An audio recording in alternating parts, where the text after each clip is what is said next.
Hello, everybody, and welcome back to Dune, and welcome back to another episode in the Strategy Snapshots series. Now, got Mr. Nobody back with us as our master of questions, and we've got GJ joining us today to be responding to some of them. All right, well, Thank you for don't all having talk at me. once. Yeah. No, thanks for having me back. I'm really excited about this series and thank everybody who has and who will potentially in the future participate in these.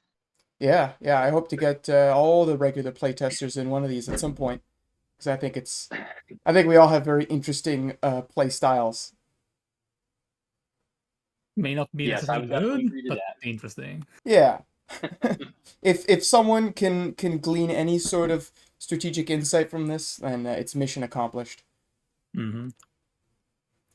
All right. Well, yeah. Why don't we take it away, Mr. Nobody? I'm sure we'll both be giving some feedback here, but probably mostly GJ here since he's fresh and I've already done a bunch of these.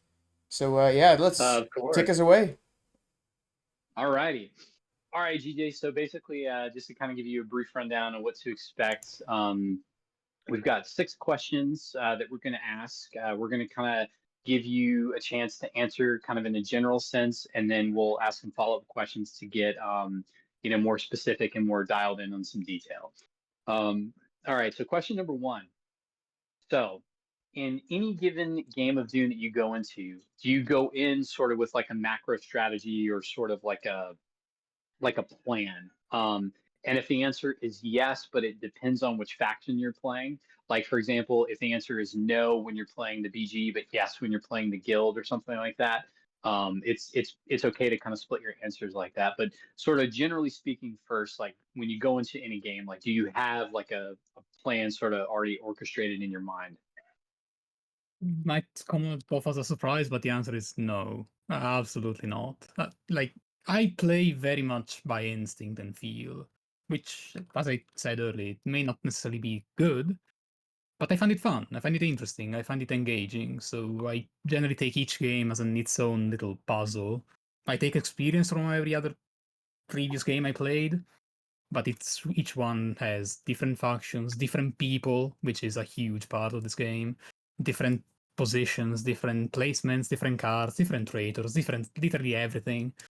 So I at least don't really think, well, I want to win on turn 4 by having these 3 strongholds, or I want to form this alliance. I don't. I just go with the flow. Okay, okay. That's actually not too dissimilar from a another esteemed guest that we have. He kind of is sort of from the same school of thought. Yep. I Okay, mean, well, we, I mean, we play very pretty cool. similarly. We play very differently, but at the same time very similarly. And oddly enough, we end up in the same alliance very often. Like we don't do it intentionally, I don't think, at least, but it just happens. We just click. I'm calling collusion on this one. Mm. Yeah, sure. If you've seen how many times I've screwed up his win attempts, or really any of his allies for that matter, I mean, at the same time, you would not accuse collusion. you're the single one person that I predicted as an ally the most. Like, I think I stole our win from you like 3 times or so. It's brutal. So yeah. So I guess that's kind of collusion, but well. But yeah, no, I take each game as its own. I see I like a lot the pre-talk before the game just to get a sense of how everyone approaches it. If I see someone Sure, sure. tryharding already, I kind of set my mind, well, I know this player is going to be like this. And then Yeah, just yeah. Okay. No, I mean, I think it's valid to have a very flexible and open sort of play style. It's like the Bruce Lee mentality. It's like be like water. Just Mhm. kind of flow and shape. In whatever situation you're in. All right. Well, let's move on to the second question then. So let's talk about spice and allocation of funds. So when you are going into a turn, whether it's the first turn where you have, let's say like you're one of the great houses, House Atreides, House Harkonnen, or your House Carino, you got 10 spice, right? Or, you're several turns in and maybe you're one of the lesser known houses, but you manage to get 10, 15 spice, whatever. When you're going into a turn and you're thinking about, okay, bidding getting guys out of the tank, shipping down onto the board, and potentially making, you know, deals or bribes with other players. Do you have a system in place for how you like to allocate your spice out, or if you don't, maybe we can kind of give like a specific example of something maybe that happened kind of recently, and maybe you talk us through like your thought process of like, okay, start of the turn had this much spice. I was looking to do this, you know, because of this board state or whatever, and this is kind of the steps that I took, you know, to make sure that I wasn't broke by the end of the turn. In general, no, I don't have like some sort of funding plan or whatever. Again, I go much by what do I think I can do this turn? What position am I in? Am I in a strong position? Do I have a lot of spice? Then I can maybe be a little more free with shipping, free with bribes, especially.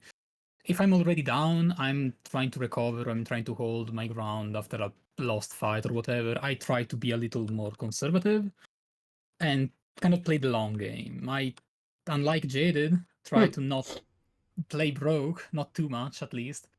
I like to always think, well, if even if I don't, if even if I try to win this tournament, I don't win for whatever reason, I still want to be somewhat relevant in the future. Okay. So I don't Now, really have like it's not like I have, well, I know I can spend half of this spice I have for bidding, the rest I can distribute however I want. It depends on a ton of things, and the prime example is the latest invitational we did, Mm. which actually it made me play a faction that I don't really play much because it's one of those that have had a difficult and complicated history with for playtesting reasons. They started off really terrible. I hated them with burning passion. Now they're pretty decent, but it took a long time to actually get them to that place. So And if after a GJ while, I says just a thought, faction is pretty decent, that means that for most other people, they're pretty damn good. yeah, okay. I'm quite critical with a lot of things. That's true, especially things I help design or playtest or whatever, because I want them to be as good as they can. And Dicas wasn't, just plain out wasn't. So I kind of have a little hatred towards them. But the main thing is that they start with 12 spies, which is way more than most other people at the table. Only Moritani matches it, and no one else. Well, Emperor gets rich, but starting, those two just win. I went in turn one with 12 spies, knowing I want to place down at least 2 ambassadors. So that's already 3 spies gone. I want to try and see what starting card I get, and I want to see if I get at least 1 extra. So I wanted to enter revivals or shipping and movement with at the very least 6 spies, something along those lines, at least. Potentially more. The more the better, of course, but I was ready and happy to spend the 3 for ambassadors and the 3 or 4 for a card during bidding on round 1. It ended up happening, if I recall correctly, and that was fine. I was in a decent position.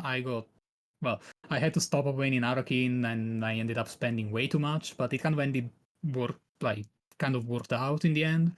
Since I had, well, 10 people or whatever in Arakin, no one was ever going to contest me. Even if I didn't have good cards, I didn't know about it. But I just had a strong board presence.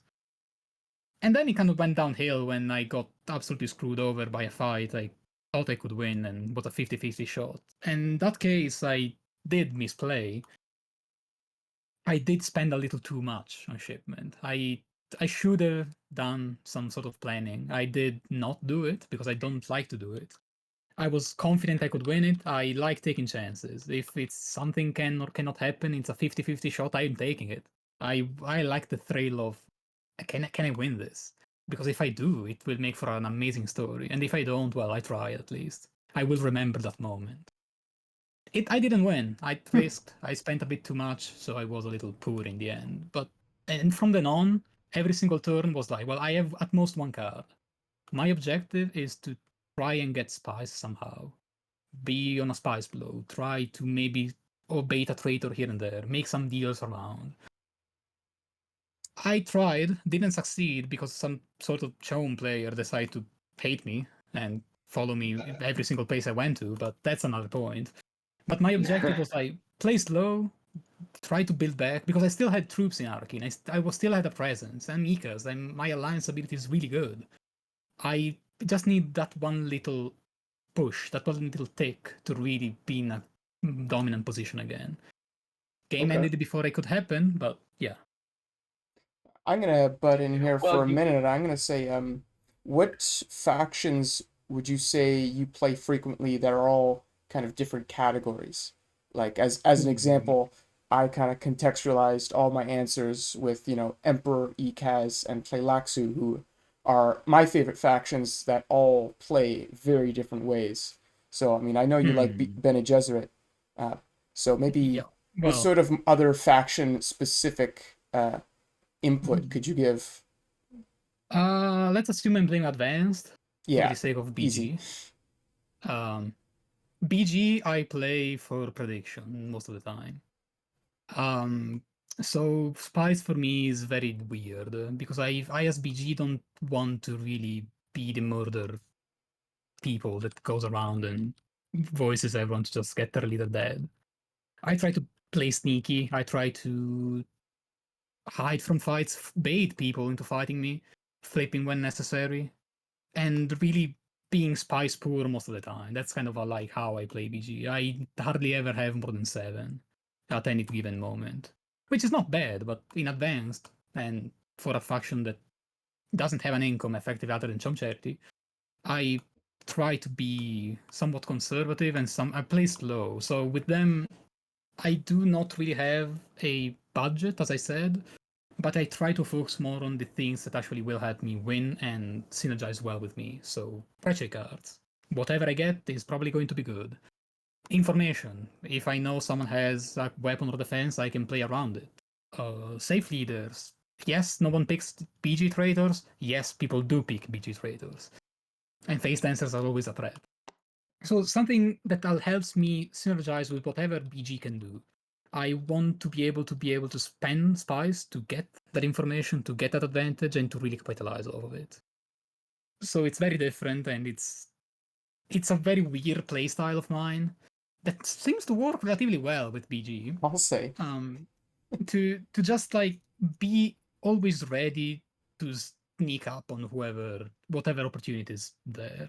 Never overspend, always have enough tools, which enough is a bit weird, but have at least a couple of things that can work. And always know, well, I have some spice I can spend if I have to get in a fight, and it's an important one. Or never be completely go down.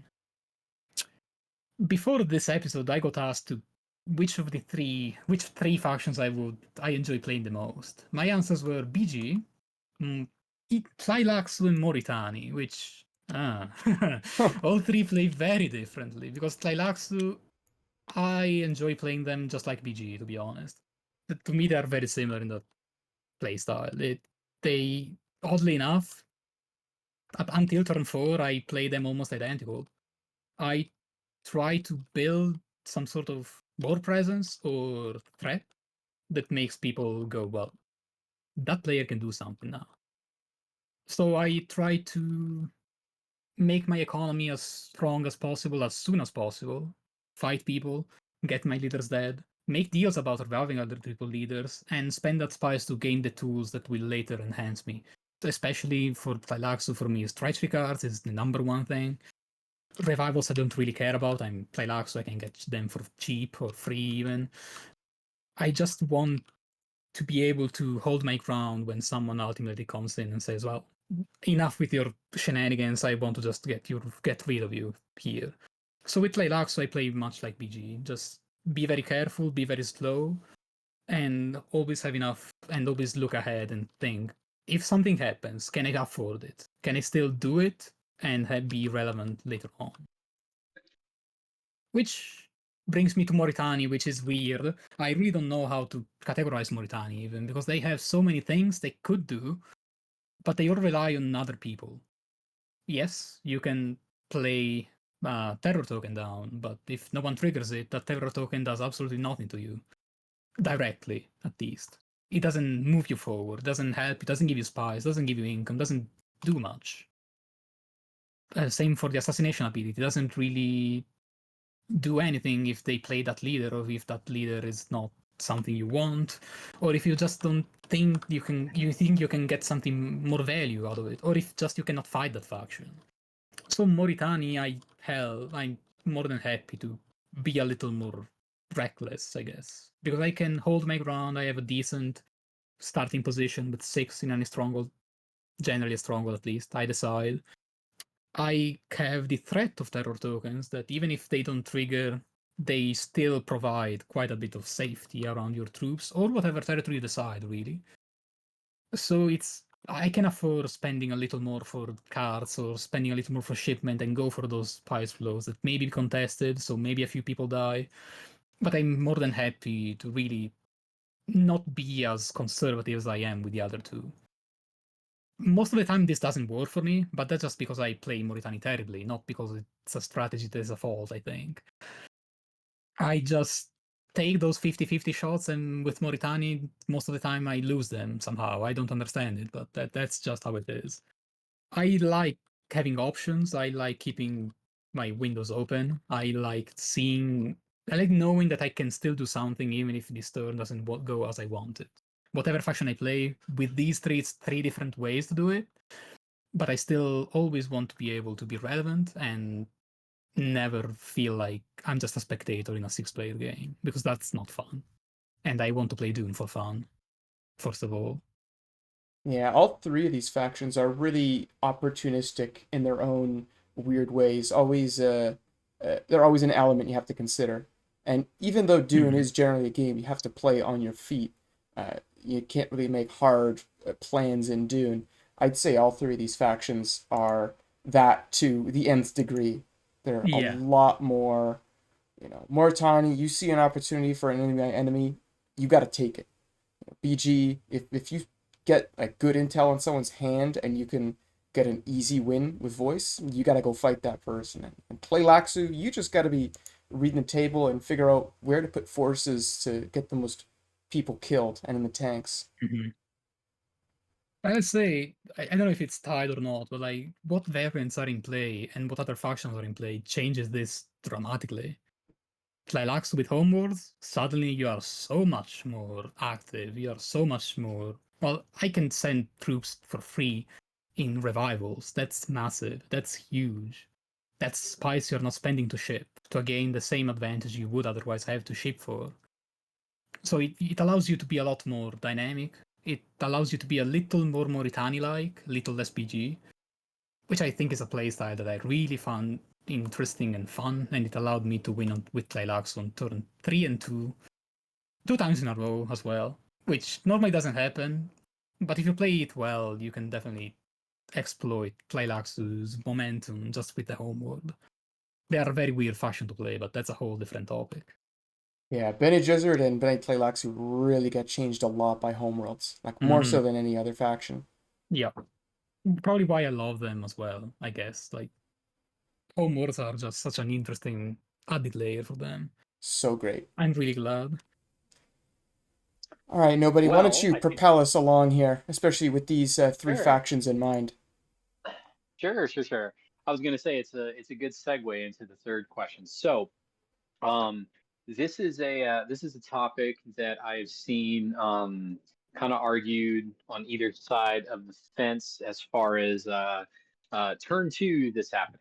So the question is, what are some considerations for who to ally with versus when you want to stay solo, or more specifically, if you're playing somebody like the Mortani, if you have that flexibility to offer that out of turn alliance, when do you choose to offer somebody an alliance? Hmm. I'll preface by saying that I don't like turn 2 alliances. Not that I never do it, because they can be really good, of course, if I can win on turn 2, well, I generally will, unless I'm masked by a higher force not to, say Jack Reader. But um, like turn 2 alliances for me are kind of boring. The game has just started, they didn't have enough time to develop, so I just want to see more of it. Turn 3 and 4, I can start thinking about it. How do I choose my ally? Is a very complicated question. It depends a lot on everything, which I know it's going to sound very weird, but I don't actively think about anything. It's more like a feel. It's more like do I feel like I gain enough advantage off of them? Are they in a strong enough position to actually warrant me like the extra baggage, it's the extra one stronghold that I need to have. Like, are they enough? And at the same time, I'm asking, am I enough for them? Would it be better if we waited some more? Maybe alone we have a better chance, especially with Nexus cards in play. Those change the entire topic, like from 0 to 100. It goes completely different. But I aim to get a benefit, and not necessarily for the exact turn. There are cases where I ally to win on the same turn I ally, but most of the time it isn't. Most of the time is, well, maybe I have one, maybe two strongholds, maybe you have one or two again. Can we have a strong enough position in this 1 or 2 turns later that we can see ourselves either winning or at least giving it a very fair shot? If the answer is yes, So I'm probably doing it. okay, so let me kind of break this down because I posed a similar style question I'm about to give you. All things considered equal, how would you rank? So rank these in order from most important to least important. So Mhm. number one would be ally based on board position, whether that is they have X amount of strongholds, or you can tell by like the spice blows that they've gone to that they've just amassed a great amount of wealth and they're in good position Mhm. to threaten like Habanya or Tuix or something. Uh, Category two would be how powerful their alliance power actually is. So like allying with Atreides or allying with the BG or allying with ECAS, for example. And then tier three, or I guess option three, would be how well you know that you jive with that player, meaning Mhm. you kind of use the above table to kind of determine, like, well, even though, we'll take Jaded as an example, because you said earlier, like, you end up kind of allying with him just sort of naturally, just as the games progress. When you look over and you're like, well, we're not necessarily in a dominant position and we're not playing factions that necessarily help each other out game rules wise, but I know he and I work well together and we can concoct a plan to either win in the next few turns or at least give us the time that we need to stop the win attempt and then potentially build up forces and then get a win from there. So how would you rank those sort of those three categories as far as like when you're considering who to ally with? I consider the first two, board position and the alliance ability, almost identical. Like, it's more like, can the board position enable the alliance ability more than the other way around, I guess. Like, if I get prescience, can I actually use it? Because if don't have a chance to either get benefit out of it or just I have 0 troops in reserves, everyone is dead, or I just don't have any chance to get any value out of it, I'm not going to bother. I may as well go with Fremen or Tleilaxu that allows me to get in the game quicker. So alliance power, yes, it's very important, provided that like I can use it. Board presence in the same way. If like I can pivot out of like they have two strongholds, two cities, decently defended, let's go. Sure, 100%. But if they have some sort of like if I find it hard to work with what they are proposing, then I think a bit less about it. So board position and alliance power are definitely on top, but they're pretty equal. Like they share the podium, I would say. Because it really depends Okay. on how the game is going. It's the main thing for me for those two things is can I actually use what they are giving me? Is it actually a beneficial thing for me, and can I actually get a good benefit out of it? Then the player itself is either completely inconsequential or the most important thing. The first is when, well, the board position and the alliance power are just so good that I'm going to win that turn. Whoever it may be, unless it's Krell, because he just likes screwing up my win attempts for whatever reason. Unless it's him, I don't really mind about the player. I know that in a game like this, if you ally, you are trying to go to the same objective. So I can not fully, but for the most part, trust whatever player I'm going to ally with. If instead it's looking a little shaky, if it's yes, it's good, but it could be better, or if it's maybe not looking so great, then who the player is actually helps a lot. I mentioned Jaded because we played, I don't know, 200 games together, probably, if not more. Give or take. And so like, we know each other pretty well. And I know that I can, how he thinks, how he plays, and it's very similar to how I do it. And even if we are not going to, I don't know, synergize really well, or we are not in a super strong position this time, or if something is just a little off, I know that the fact that we think in similar ways and can think of similar plans and see similar things can really, really fill the gap. And it's a thing that many players don't think about, because to me, Dune is more a game that happens outside the board, over the board, like together with the people you're playing with, more than with the physical components. So I think you made a Right. really good point to raise, like to ask, is the player actually important? Because to me it is. Like, unless it's such a dominant position that I'm going to win this turn without any doubts, I consider it quite a bit because I want to be able to gel with them. I want to be able to think what they're thinking. I know they are not super trustworthy. They're literally the only person I cannot trust at the table. But at the same time, we are trying to work on the same line. We are trying to gain the same objective.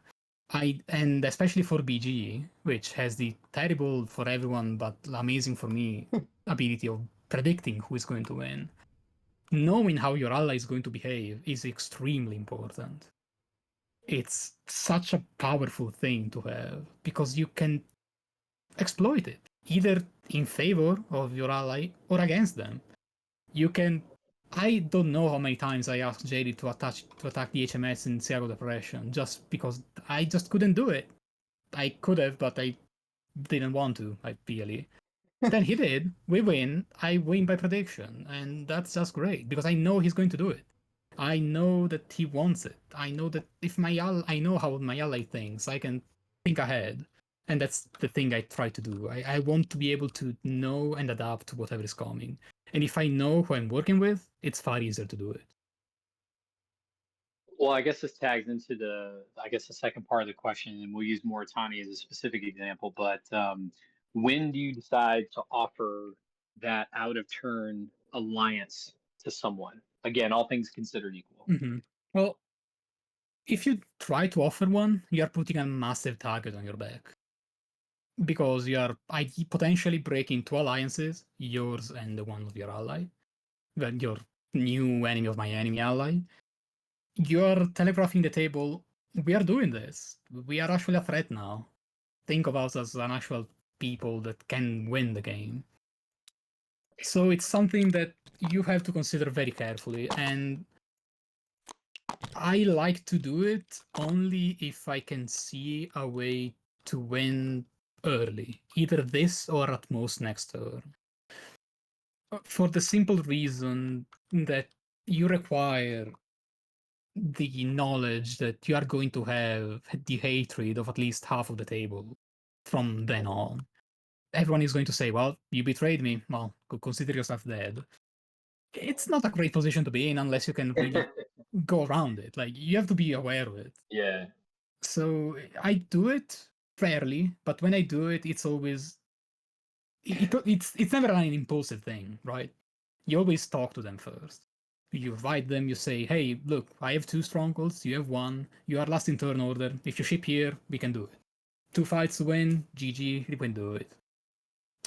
It's a lot of convincing them, it's a lot of seeing, do they feel it?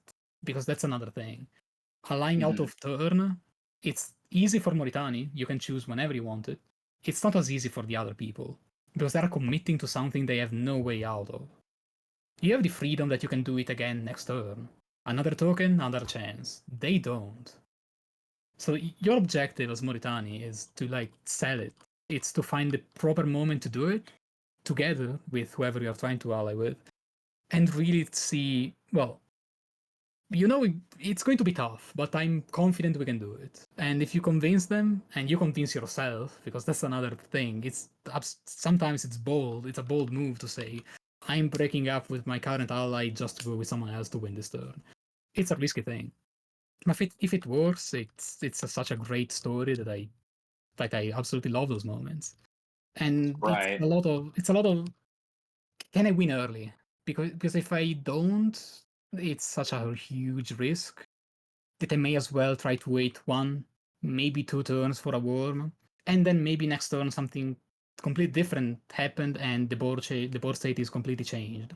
So maybe there's a new opportunity then. But it's something that Right. I look in the very near future. Either this or next turn, then we do it. Else it I becomes will very say one. risky.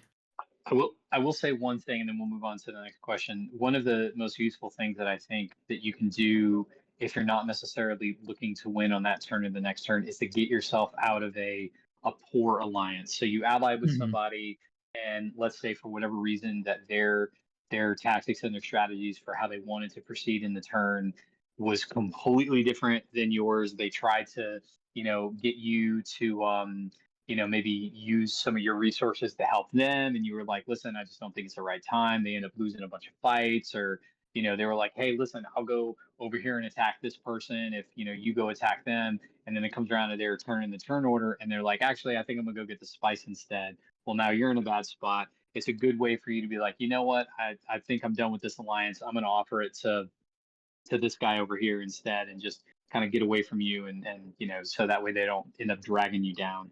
100%, yep, absolutely.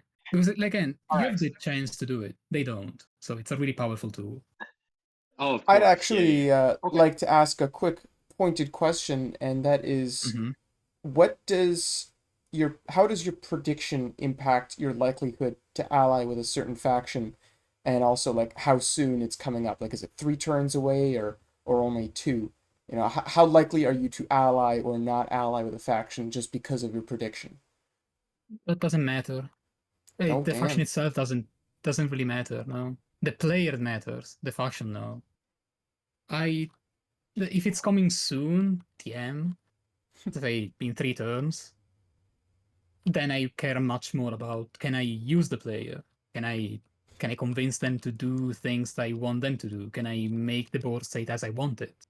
Can I get us in a position that we have 4 strongholds, fights we can win, and then I can call it? Because that's the easy way to win, right? But betraying your ally is oddly enough easier than winning normally with prediction, at least for me somehow. But that feels terrible to say, but it's true. Spoken like a true Um, Bene Gesserit. yeah, exactly. It's My far easier God. to manipulate one person than five, right? If you can get them where you want them, it's far easier to say, well, I actually win this turn than manipulating all the everyone else. But the faction itself is kind of irrelevant. It's a decision I already made when I made the prediction, and that's a whole different topic. But the Well, faction doesn't affect if I want to ally or not. It's more like it's just the same as I said before. Is do I see a window for us to do damage soon? Not in like 6 turns, but 3 at most. But regardless of prediction, though, it's more like does the alliance feel solid enough in this moment in time? If the answer is yes, we do it. Prediction might be a happy coincidence, or it might be the entire plan I had before. But that just depends. It's more about the player, board state, and a lot of things. But the player especially for me. well, as cool as it sounds, it clearly works for you. Yeah, I know. All right, so check it out. So you alluded to this earlier, kind of in a passing comment, but I think we can get a little more specific on this one. So, assuming that you have little to no information in regards to what treachery cards people are holding, and let's say that you're forced to fight, probably forced to fight before you want to. I know the BG is maybe the exception, unless somebody Mhm. karamas you from flipping over to advisors. Um, how do you make a decision in which cards to play? So, for example, I'll give you two scenarios. So one of them you can inverse it, and then the second one is just going to be a perfect hand. So let's say in option A, you've got Snooper Snooper, Gomjabar, Mala Pistol, and then you can flip it on its head, basically where instead maybe you have Mala Pistol, Alaka Drug, Mhm. um, and then you've got like Shield Snooper, right? So you've got two of one thing, so you're kind of committed to that, but then you have one of each of the other type, and then in the second scenario you have Shield Snooper, Chris Knife, Gomjabar. how do you Mhm. decide in option A and then in option B which cards you're necessarily going to play in the combat? And let's assume for this argument that you don't have access to combat powers and you're basically just have to guess whenever you're going into it. Like, what are some determining factors for what you're going to play and why? Haha. Well, if I have no information, as in I have not seen what they played before, I have not seen what has been discarded, I don't know the odds of them having snoopers or shields or whatever. Mm-hmm. In a hand like this, so one projectile weapon, one poison weapon, and two poison defenses, or like a pair of the same defense and the two weapons, I'm happy, 100% happy to play the duplicate, to play the poison defense in this case, the snooper, because I have one. Mm-hmm. Even if I lose, doesn't matter. As for the weapon, it's a 50-50. If I have no information, it's literally random. Anything can go. I do the funny thing of putting them together, flipping, shuffling, and putting in the battle plan without seeing. And then I get the same surprise Oh, as the player. It's a okay. 50-50. I cannot make a decision out of this. If I don't have information, this is literally identical. Well, it's a Provided that little I bit. I'm sorry, it's a little bit of a trick because you do have some information. You know that there's one, or I guess now technically two fewer snoopers out in the wild because you're holding two sure. of them. And if you're playing base set, because Well, I always kind of Are we rationalize playing like, vanilla? Just Yeah, in we'll say case. yeah, for the Vanilla sake of let's assume vanilla, yeah, mental Okay, vanilla changes. clarity. Vanilla changes for that exact reason you said. Vanilla changes yeah, because I have half of these snoopers. Then yes, I'm going to play right, projectile. But in sure. like in expansion stuff, there are 3 extra out there, which is a lot. It's like they can have it or not. If I play analytically, then sure, the projectile weapon poison defense battle plan is the safest. For some reason, I don't know why, this never worked for me. That's absurd. When I play Fremen, I once lost a win attempt because I played the most likely thing and it was wrong. So since then, unless like if it's vanilla, then yes, I'm going to do it. But if I play with the extra base cards, I'm probably going to randomize it. Just It's randomize it. Okay. yeah. For the other reason, may sound stupid, probably is stupid. It's not like it's going to win me any game at all. But I find it well. For one, I don't want to have the responsibility of the choice, That's a especially if it's an fair. important. Especially if it's an important fight, I don't want to be held accountable. I love it. Really, I love it. I just do it. Yeah, sure. Yeah, if you The try other to thing, logic it out and lose, then the only person you Dude, can blame is yourself. I don't dude, want to do it. No, that's not me. GJ's like, he's like, I've got to sleep at night. There's no way I can make this decision. Exactly. And the other thing is, You may joke about that, but after like seriously stressful games of Dune, I have had like waking nightmares of like, oh my god, did we win? Show me the battle plan. Did we win or not? Like, holy, Yeah. like, Dune can the really most get in your head. Wow. fantastic That's great. example for this is like one of the latest playtests we did. I was ended up fighting Jaded, who at one point showed a laser. He won that fight, so he kept it. I, in my hand, had a shield, a snooper, and a worthless card and a projectile weapon, I think. So, well, the projectile weapon was going in, obviously, and I had a choice of either a shield or a snooper. I, at that point, after 2 hours and something of gameplay at 8 p.m. in the evening after an entire long day at work, entirely forgot about the laser gun. I had no clue he even had it. The smart choice at that point is, well, you play the snooper because the laser gun could be out there, and if it's a game-winning fight, you don't want to be blown up. I had no clue though. So what I did was I literally shuffled both of those, put them in the battle plan face down. I had no clue, and revealed it. You have no clue that the movement my heart made just sinking down when he showed the laser gun. I didn't want to Oh look at no. what I played. Oh my I played god. the snooper. That was good. I played it right, but I didn't know. I forgot about that thing. And it's a moment I still remember, which is stupid. It's not a thing I should have done. It worked out, but again, as I said at the very beginning, I like the thrill of randomness. I like taking chances. It makes for amazing stories. It makes the game a lot more exciting than just sitting down, pen and paper doing a flow chart and see, well, this is obviously of the better choice. This is clearly 25% more likely to be useful. I don't want to do that. I want to like play the game. I want to feel the game itself. I want to I want to like get it over it. I want to see the result. I don't want to spend 16 minutes thinking snooper or shield. I randomize it and see how it goes. I don't care. If it goes poorly, fine. It makes for a funny moment. Move on. And at the end of the day, we're all humans that make human mistakes. Like Yeah, like playing the leader that got traitorred earlier, like 2 hours earlier against the same person. another True completely story. like it's not related entirely, but it's one of those things that I will always remember.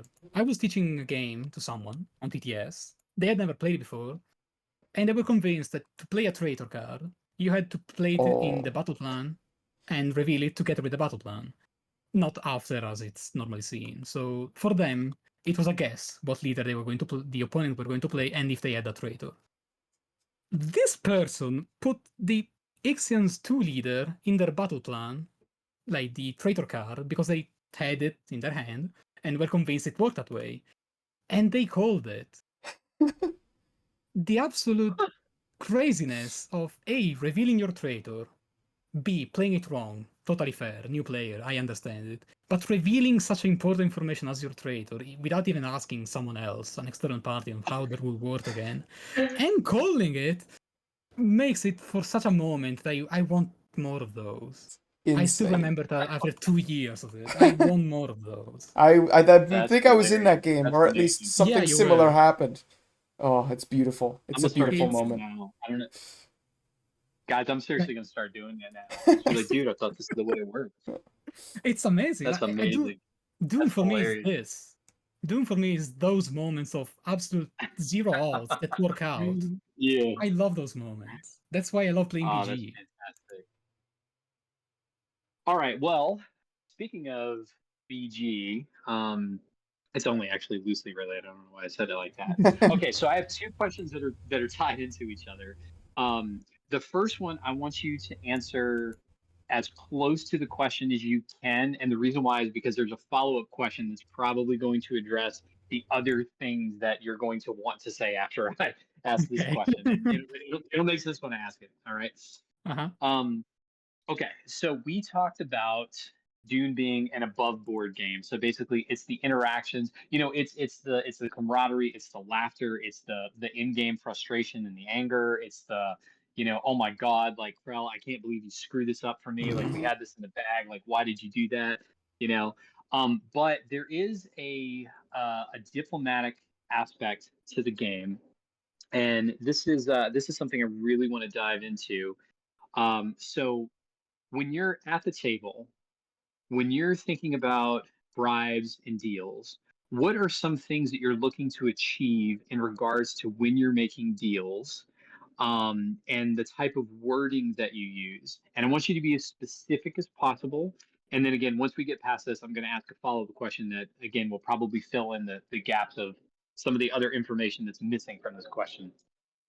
Mm, what I'm trying to achieve is a better knowledge of whatever, be it information, be it safety of leaders, be it knowing that I can do something safely. For example, I know that I'm not going to be attacked if I ship in a place. Be it knowing that I can afford to spend more because I made a deal for someone to give me spies. I want safety and reassurance, effectively. I'm looking to make my position stronger than before. If a deal doesn't do that, I hardly ever take it. So my Okay. objective is to propel myself forward, one way or another. Oh, yeah. Okay. Okay. So, for example, like let's say you're playing Talaxu, Mhm, and you see that there's going to be, we'll say, three fights this turn. How mhm. likely are you to offer some of those dead leader revivals at maybe like a cheap or discounted price to the player that you can see is probably going to end up losing like one of these two like key battles, and they're going to end up losing like a lot of forces. And the reason why I asked that is because you said something very interesting. You said something that can guarantee your safety. And in the case with like Talaxu, I almost feel like you could use the ability of like, hey, listen, like, I saw you lost your 4 or 5 strength leader. I'll let you revive them, but you have to, promise me that like we have a non-aggression pact. If I come over here to the stronghold, you're not going to move in to fight me. Or if I go for this spice blow, because your other stack that's next to it, you're not going to move out and contest me over that. Like, is it things like that, or are you more trying specifically to just get cleaner deals where it's like, look, like, pay, if I pay you 2 spice, do you promise not to come fight me? Depends the faction I'm playing. Specifically for Tleilaxu, they are amazing at that type of deal. They are amazing at the over-the-table deals. It's not just 1 spice to do this. It's 1 leader and the promise to do something else. And in your specific case of like 3 fights, probably a few that people, depends. Am I looking at, like, is my position weak? If it is, then I'm definitely going to offer something to get something else in return, because I'm still am trying to propel myself forward, still set a foot on the table, see if I can find a position where I feel comfortable enough to have cards, board presence, and be relevant. If instead I'm already in that place, those leaders, they can stay in the tanks a little, I think. They don't rot away. They actually increase in value, because the more leaders they lose, the more valuable each single one will become.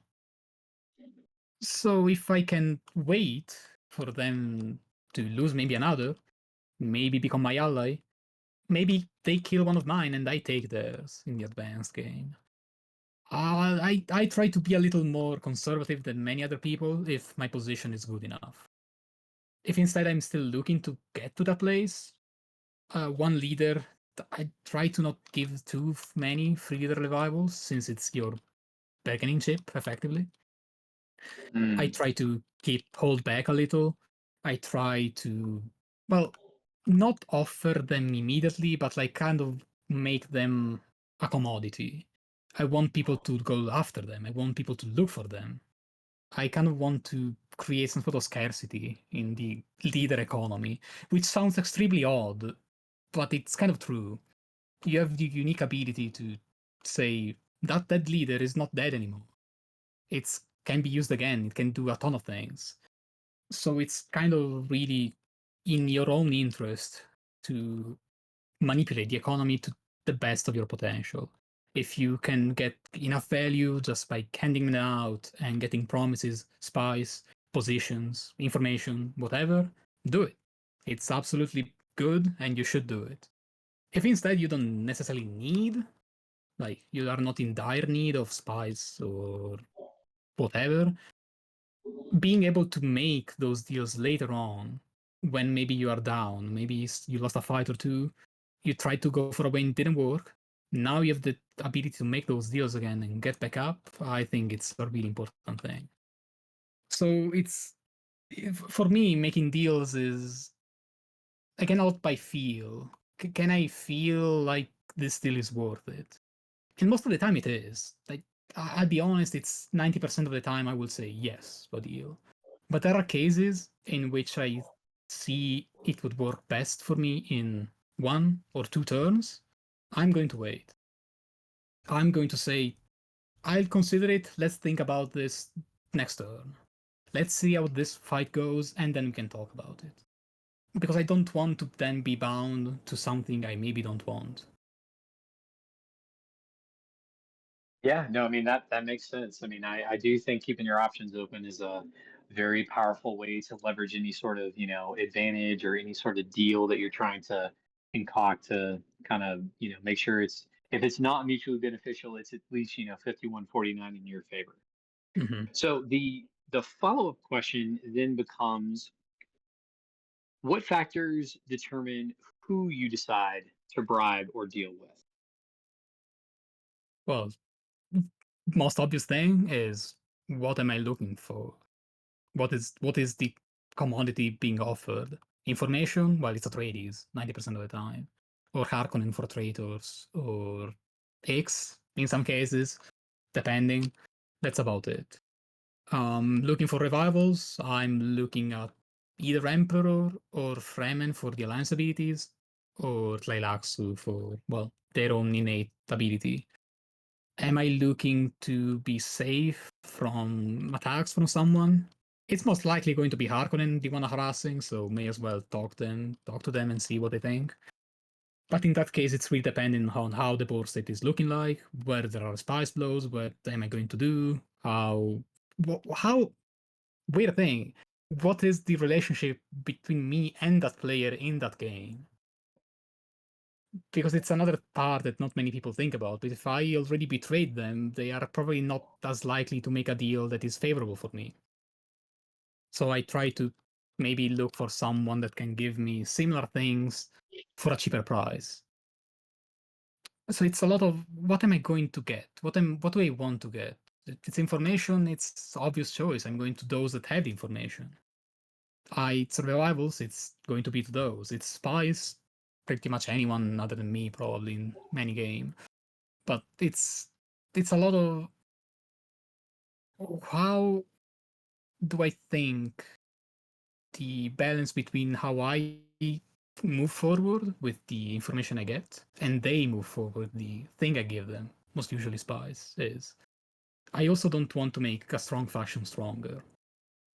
If I see someone going for the win, I'm not going to give them 10 spies. It's just not happening. I don't want to be the one saying, well, I funded your win. That doesn't work for me. So I'm Yeah, happy to avoid making a beneficial deal if it's going to make someone else's life a little harder. But So in a you just vacuum, yeah, I just want to see who gets the information, who gets the thing I want. okay. I mean, that's fair. And I mean, I do think that's a very clean, clear, and logical way of viewing that. You just said something actually though that kind of made me think of something. So, do you consider like because you had mentioned, hey, if I had betrayed somebody earlier in the game or vice versa, they're less likely to work with me. Do you carry any of that sort of knowledge from game to game with a particular player? And what I mean is this, like, let's say, um, I'll use me in this hypothetical example. Let's say that I am notorious for like betraying and screwing over whoever I ally with. Like, let's say, I'm like you guys, I've got 150, 200 games under my belt. And of those 200 games, at least 100 of them, if not more, I have done something that has purposely sabotaged my ally. Or I have managed to word a deal or a bribe or something always just with like a little extra just annoyance in there that just kind of makes me like an annoying presence at the table. Are Mhm. you Would you still take that information, like knowing my track record and knowing that about me as a player, would you take that into consideration when you're deciding like, well, I could make an offer or I could do this, with him, but he does have a reputation and a record that's following him with, him notoriously betraying people, screwing people over, et cetera, et cetera, et cetera. Like, is any of that kind of stuff like on your radar? Yes and no. Mostly depending on how I don't want to say bad, but how bad the track record is. How long back does it go? Most of the time, especially with Jaded and other playtesters I play with, ton of times, it's mostly banter more than anything else. It's mostly to keep the table lively, and we don't really take any of those considerations at all seriously because we all enjoy the game in very similar ways. We all play it for fun. We all play to have a good time, and who wins at the end of the day doesn't matter too much. We still play to win, but our main objective is to have a good time. It's to enjoy those 3, 4, 5 hours we're going to spend together. If instead the player I'm going to make the deal with is one that tryhards, is one that always wants to get the most out of every single situation, is one that tries to literally rules lawyer a comma on a sentence or whatever, I'm going to be honest, I'm probably not going to bother just because I don't find that type of interaction interesting or fun. Regardless of the record of betraying me or betraying your ally, I'm fine with it, depending on how you do it. If the way you do it is make a deal obscure enough that you need to have a law degree to understand the minutiae and see why you win in that case. I don't find that interesting. If instead you do the betrayal by interesting and immersive game mechanics, for example, the enemy of my enemy we mentioned before, I'm 100% fine with it. It's part of the game, I enjoy it. It's the little spice, pun intended, that really makes Dune sing for me. So provided we all play for the same reason and same mindset, which again, it's not the universally correct one, it's however you want to play it. I play this game for that reason, you may play however you want, that's totally acceptable and fine. If we all are on the same wavelength, it's most of the time I will say I think about our previous games or whatever, but I really don't. I know Jaded especially probably has to say something about aligning with me, considering the amounts of times I've betrayed him, but he still does it. It's fun to say, it's fun to mention, but I don't think he really holds much weight to it. I don't know though. Yeah, you may as well wipe my brain at the start of every game. I Yeah. don't. I do exactly zero metagaming. It's not fun for me. It can be for someone, but for me, each game, as I said at the beginning, it's its own puzzle. I don't come in with anything really. I said that I look at the pre-talk just to see how one approaches it. But how approaches that game doesn't tell anything about how they approach the 350 games before. So for me, it's a unique experience every time, and as long as you play fair and with the correct intentions, as in keeping the mood right, whatever you did previously doesn't matter really. Unless it's a funny story, then we can tell it, but that's about it. I'd like to Yeah. ask a more pointed question, and I think one of the Mm-hmm. big ways you can really betray someone in this game is after you come out of an alliance, you use any information that they told you while you were allied against them in the future, or you sell it off. So I'd like to ask, Mm-hmm. how cagey are you generally about saying things about your current situation, like how much spice you have, or your cards, and also like more extreme things like, oh, I've got the shield snooper, or oh, I've got a lot of spice, or even this is your trade. I have your trader. You can play them completely safe, even to face dancers. Like, how far does the game have to go along? How well does your alliance have to be going to start revealing those degrees of information? Uh, I mean, for me it's weird because I may know that information, but it's literally the only type of information I cannot be sure of. I have previously lied to my ally. It's totally fair to do. It benefited me them not knowing what traitor I had. I told them someone else. Doesn't matter. But assuming that everyone is truthful, the board is perfect, and we keep playing Dune as clearly and as plainly and as well as we can, I hardly ever backstab that bad someone. I sometimes do that, but in such a way that doesn't necessarily completely lock the door. Because again, I've seen plenty of situations in which I leave an alliance, I ally with someone else, that one doesn't work, I go back to the first one. If I now told the entire table with someone else everything about the first ally I had, that first ally is not someone I will ever going to ally with again. And I don't want to be in that position. I always want to have more options, as I said. I always want to be able to choose. So unless I really need to make maybe, I don't know, a win attempt that only with that information can be stopped, unless it's such an extreme situation, I'm probably going to hold off and maybe, like, I don't know, say, look, I know you have this. How about we ally so I don't share it again? It's very covert. It's not really brutal. I'm not saying your entire hand to whoever I'm going to ally with or whoever else may need to. I try not to because again, if I do, by the rules it doesn't change anything. But the above the table relationship between me and that player, not that faction, that specific player, the human that is behind the faction shield, is going to change in such a way that it means they are an eternal enemy for me in this game. They are not going to want to have anything to do with me other than destroy me and obliterate me from the table. I don't want to be put in that position, so I try to avoid it unless it's like mandatory, or I can do it in such a way that doesn't feel that bad. You saying that you lied to your ally reminded me of a game where I think it might have been Dragon Jade or maybe Losty, but essentially I'm Harkonnen and my ally tells me, "Oh yeah, go for it. Fade is safe," and then I go, and not only is Fade not safe, it was that person's traitor. It's just, God damn, you little.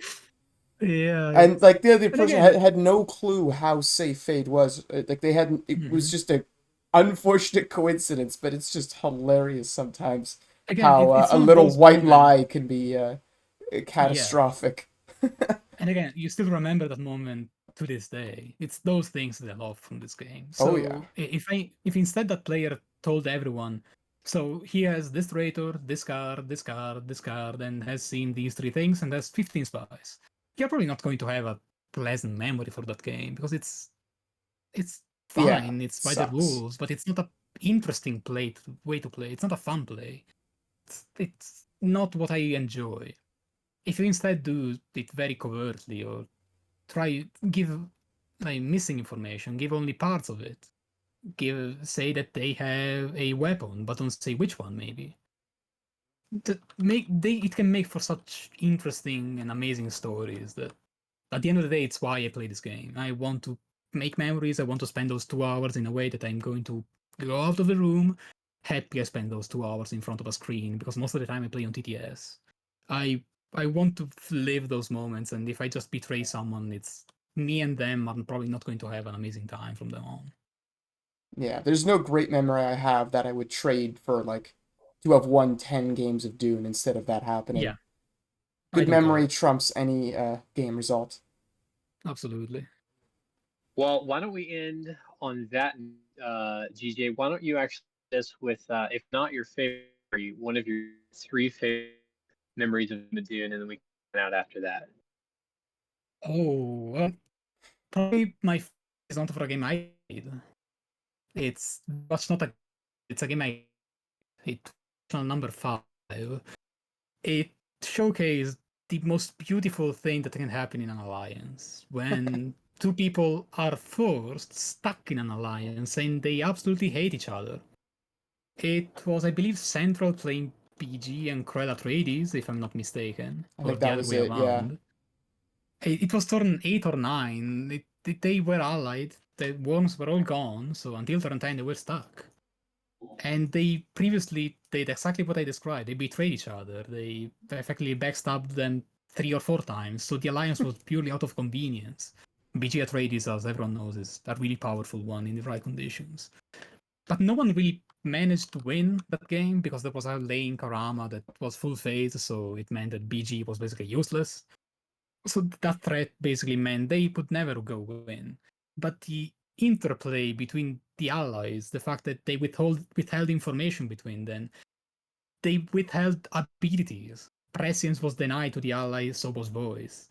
The fact that you cannot really trust your ally anymore in the real sense of the rule, that they're not going to help you. They are just there because that there's no chance to remove it.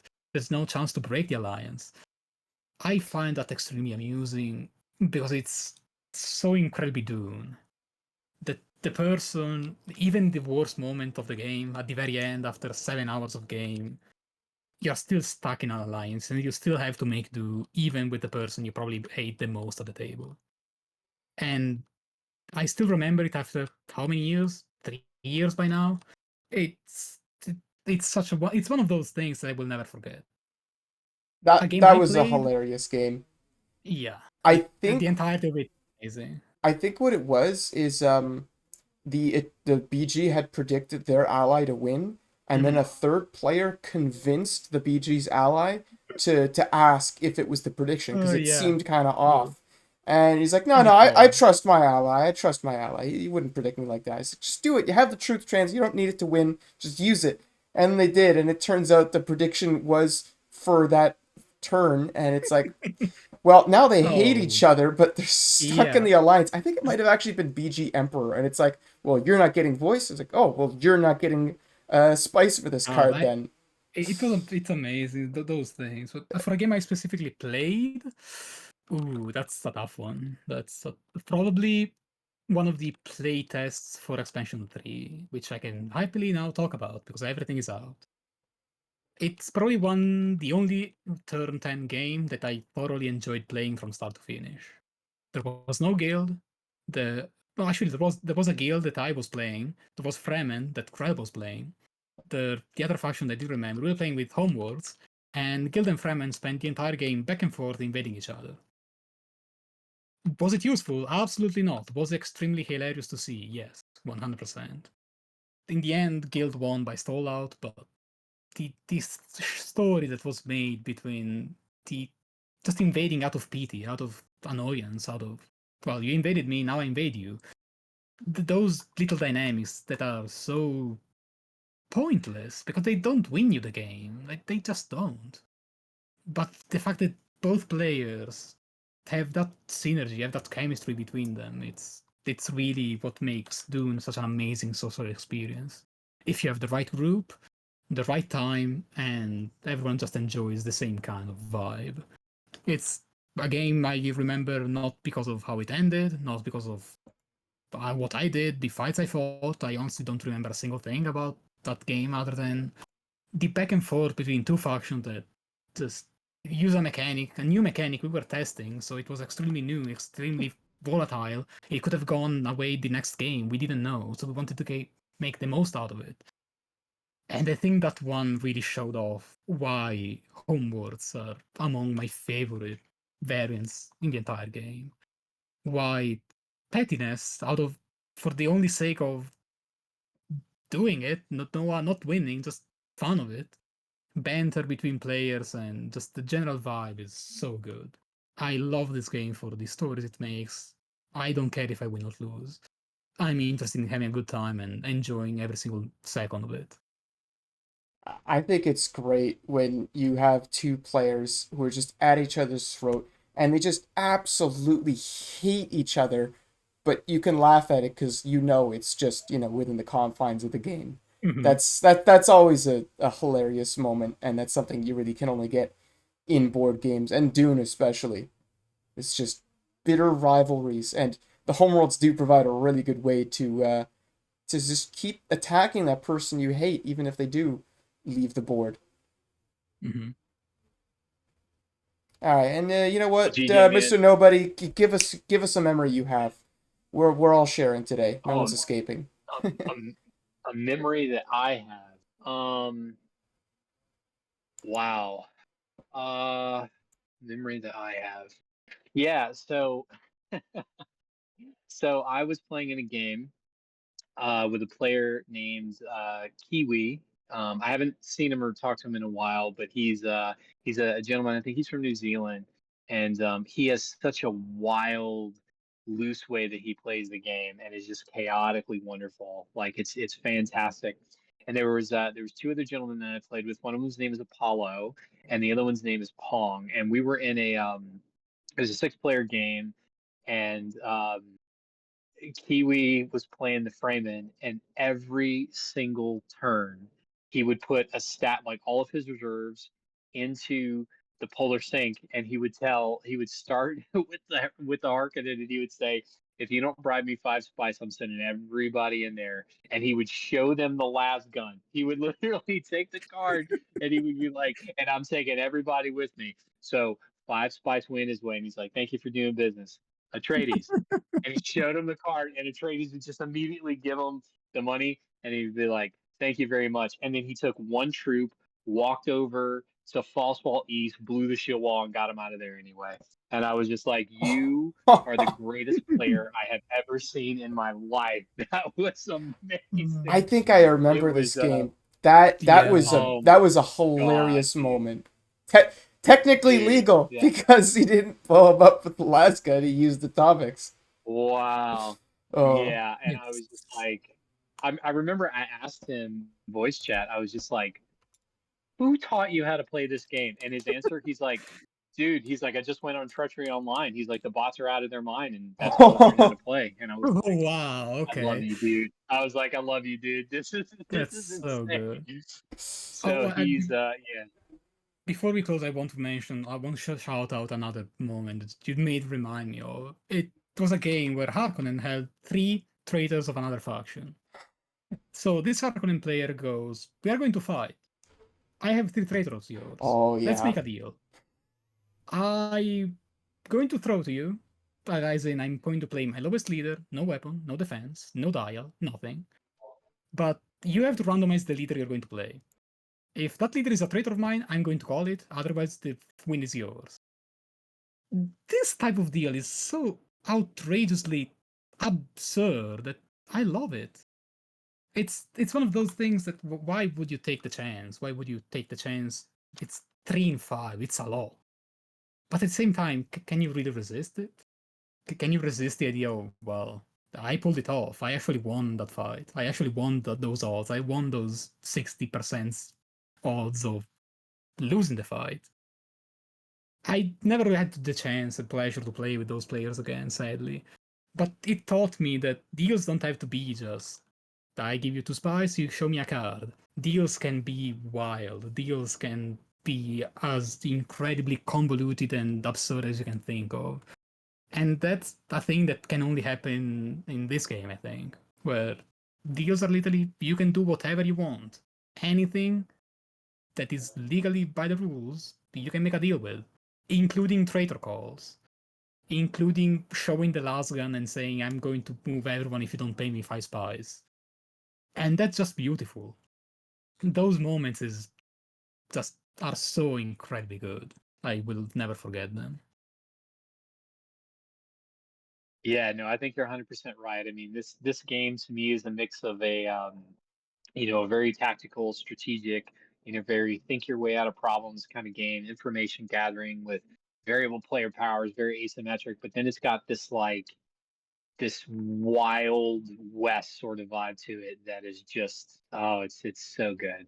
Mm-hmm. And I think Well, it GJ, very listen, much man, comes thank from you. the fact that this is almost a complete carbon copy of the original game from '79, when all these rules and expectations and commonplaces in board games just didn't exist. And so this game just goes out there and paves the way, and there's nothing else like it still, except maybe Mm-hmm. Cosmic. I guess I wonder why, huh? Yeah, Yeah, same designers, and it shows. All right, well, yeah. that was a hell of an episode, especially the final segment there. I really enjoyed that, and I enjoyed having y'all on again for this episode in this series. Definitely gonna keep this going because this Yeah, is great. Thank you for having me. It was a lot of fun. Thanks for joining. Thank yeah, you, Mr. GJ. Nobody, Thank you for for running joining us, this man. Of course. like a Of pro. course, of course. Ah, All right, and yeah. until next time, that's gonna do it. I'll catch y'all later.